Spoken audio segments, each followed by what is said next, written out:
भूल से भी अगर कोई चंदन की उंगलियां लगा देता है, 7 स्थान ऐसे हैं जहां चंदन की मात्र उंगलियां लगा देने से ही शिव पितृलोक के पितरों को मुक्ति प्रदान करके वैकुंठ लोक का निवास दे देते हैं।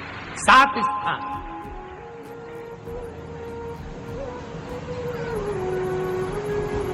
और वो 7 स्थान जो चंदन के बताए गए हैं, पहला भगवान देवाधिदेव महादेव के शिवलिंग पर चंदन का लेपन।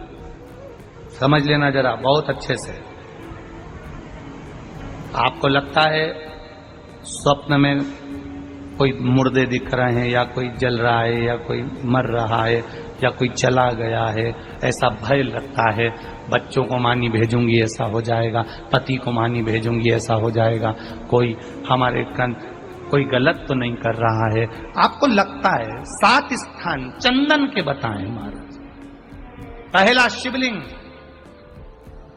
दूसरा जहां गणेश जी का स्थान है, मालूम है ना सबको?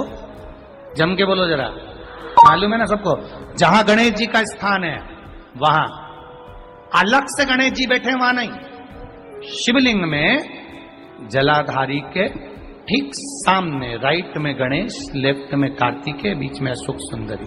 तो पहला चंदन बाबा के शिवलिंग पर, दूसरा गणेश जी पर चंदन की उंगली, तीसरा षडानंद कार्तिकेय पर चंदन की उंगली, चौथा अशोक सुंदरी पर चंदन की उंगली, पांचवा जलाधारी पर चंदन की उंगली, छठा जो शिवलिंग का जल बह रहा है इसके ठीक विपरीत की ओर चंदन की उंगली, और 7वां चंदन नंदी के मस्तक के ऊपर जो 2 सींग लगे रहते हैं उस पर चंदन की उंगली। ये कब लगाई जाती है?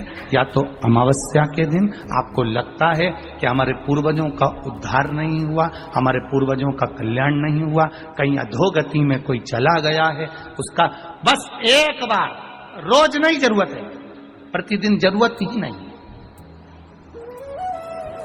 महीने में एक बार अगर अमावस्या के दिन भी आपने चंदन के थोड़ा सा चंदन अगर मेरे देवाधिदेव महादेव को 7 स्थान पर समर्पित किया है। अशोक यहाँ पर वर्णन कर रही है, मैना, धन्य और कला की कथा कह रही है। तीनों ने सनकादि ऋषियों से मांगा। चंदन भगवान को अति प्रिय होता है, और चंदन ही एक ऐसा होता है जो पितरों को भी प्रिय होता है, जिसका स्पर्श मात्र लगने से पूर्वजों का कल्याण हो जाता है, वो चंदन है।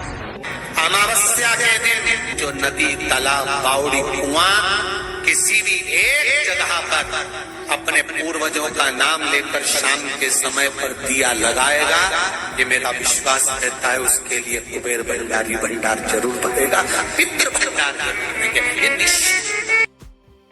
अवश्य तुलसी की लकड़ी पानी में घुमाकर, लकड़ी नहीं हो तो माला तो होगी ही, जल में भ्रमण कराकर, जल में घुमाकर, तुलसी की लकड़ी को जल में डालकर स्नान जो करता है, मात्र घुमाना है, लकड़ी डालकर नहीं रखना है, घुमाकर अपने पूजन वाले स्थान पर रखना, या पानी में पहले से घुमा लो, उस पानी को ले जाकर डाल दो।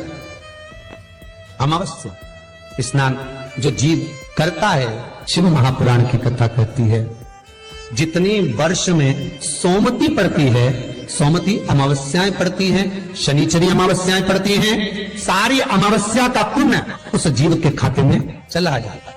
तो अच्छे से ध्यान रखिएगा, आप ब्राह्मण को भोजन कराएं ना कराएं, आपने धूप छोड़ी ना छोड़ी वो पता नहीं, गाय को रोटी दी ना दी, स्वान को भोजन दिया ना दिया, कौवे को भोजन दिया ना दिया, चलेगा।